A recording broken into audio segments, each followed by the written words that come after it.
السلام علیکم ورحمۃ اللہ وبرکاتہ۔ بسم اللہ الرحمن الرحیم۔ ویورز، اب ہم بات کرتے ہیں غزوہ احد میں آپ صلی اللہ علیہ وسلم کے گرد خون ریز معرکے کی۔ عین اس وقت جب کہ اسلامی لشکر نرگے میں آ کر مشرکین کی چکی کے دو پاٹوں کے درمیان پس رہا تھا، رسول اللہ صلی اللہ علیہ وسلم کے گردا گرد بھی خون ریز معرکہ آرائی جاری تھی۔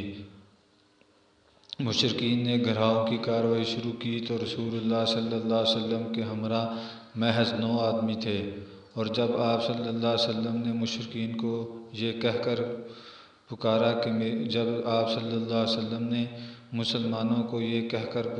میری طرف آؤ، میں اللہ کا رسول ہوں، تو آپ صلی اللہ علیہ وسلم کی آواز مشرکین نے سن لی اور آپ صلی اللہ علیہ وسلم کو پہچان لیا، کیونکہ اس وقت وہ مسلمانوں سے بھی زیادہ آپ صلی اللہ علیہ وسلم کے قریب تھے۔ چنانچہ انہوں نے جھپٹ کر آپ صلی اللہ علیہ وسلم پر حملہ کر دیا اور کسی مسلمان کی آمد سے پہلے اپنا پورا بوجھ ڈال دیا۔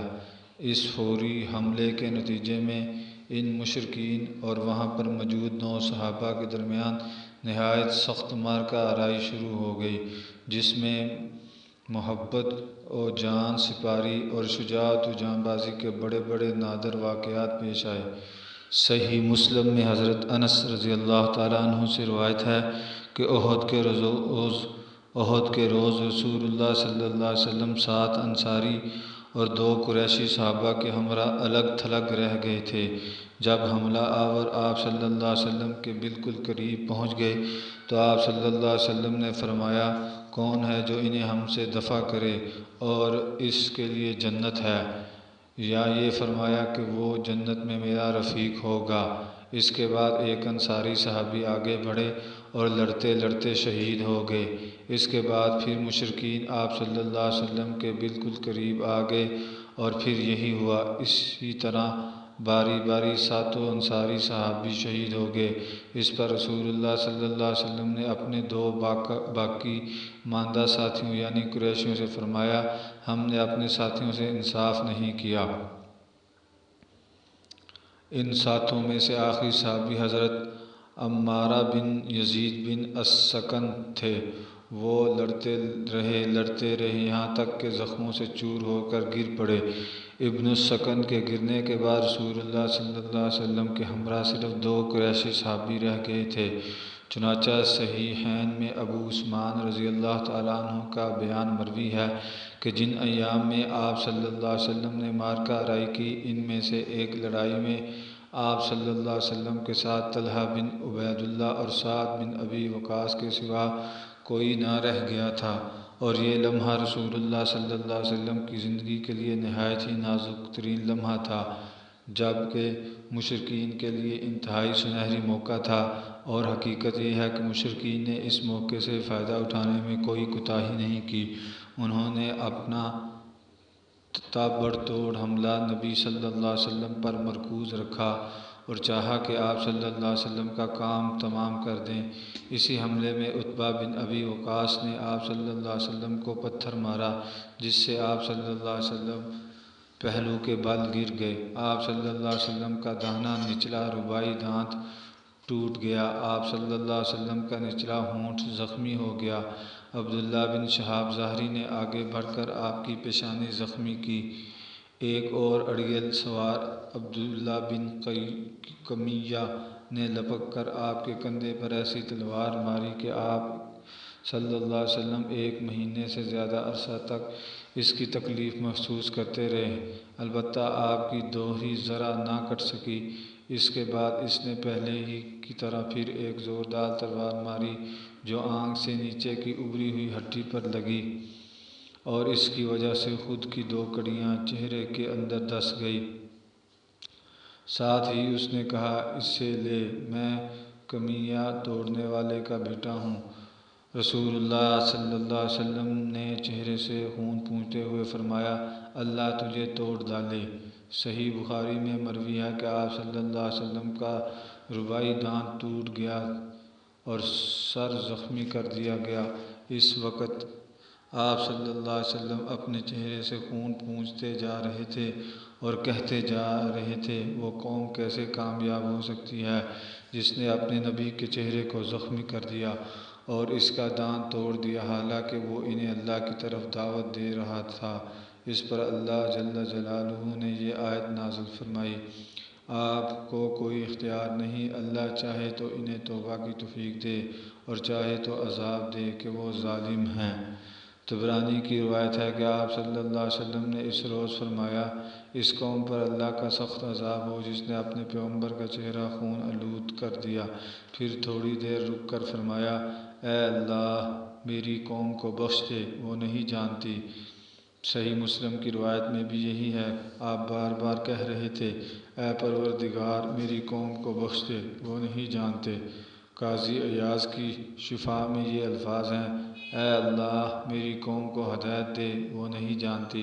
اس میں شبہ نہیں کہ مشرکین آپ صلی اللہ علیہ وسلم کا کام تمام کر دینا چاہتے تھے، مگر دونوں قریشی صحابی یعنی حضرت سعد بن ابی وقاص اور طلحہ بن عبید اللہ رضی اللہ تعالیٰ عنہما نے نادر الوجود جان بازی اور بے مثال بہادری سے کام لے کر صرف دو ہوتے ہوئے مشرکین کی کامیابی ناکام بنا دی۔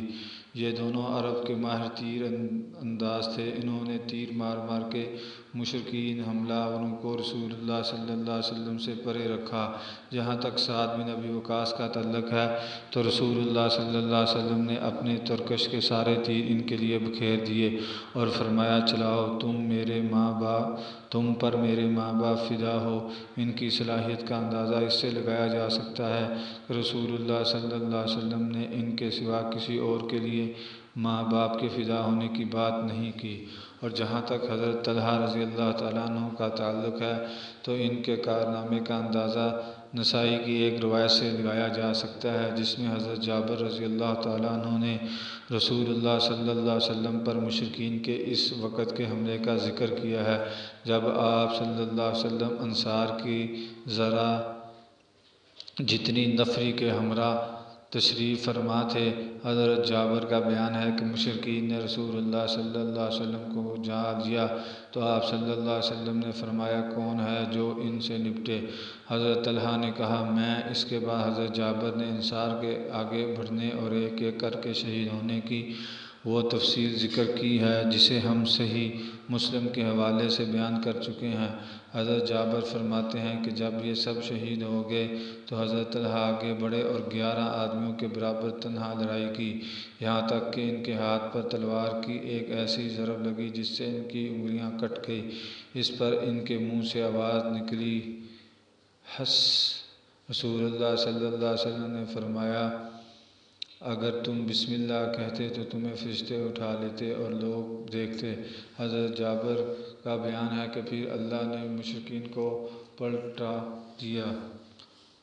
عقلیل میں حاکم کی روایت ہے کہ انہیں احد کے روز 39 یا 45 زخم آئے اور ان کی بچلی اور شہادت کی انگلیاں شل ہو گئی۔ امام بخاری نے قیس بن ابی حزام سے روایت کی ہے کہ انہوں نے کہا، میں نے حضرت طلحہ کا ہاتھ دیکھا کہ وہ شل تھا۔ اس سے احد کے دن انہوں نے نبی صلی اللہ علیہ وسلم کو بچایا تھا۔ ترمذی کی روایت ہے کہ رسول اللہ صلی اللہ علیہ وسلم نے ان کے بارے میں ایک روز فرمایا، جو شخص کسی شہید کو روئے زمین پر چلتا ہوا دیکھنا چاہے وہ طلحہ بن عبید اللہ کو دیکھ لے۔ اور ابو داؤد طیالسی نے حضرت عائشہ رضی اللہ تعالیٰ عنہ سے روایت کی ہے کہ ابو بکر رضی اللہ تعالیٰ عنہ جب جنگ احد کا تذکرہ فرماتے تو کہتے کہ یہ جنگ کل کی کل طلحہ کے لیے تھی، یعنی اس میں نبی صلی اللہ علیہ وسلم کے تحفظ کا اصل کارنامہ انہی نے انجام دیا تھا۔ حضرت ابو بکر نے ان کے بارے میں یہ بھی کہا، اے طلحہ بن عبید اللہ، تمہارے لیے جنتیں واجب ہو گئی اور تم نے اپنے یہاں حور عین کا ٹھکانہ بنا لیا۔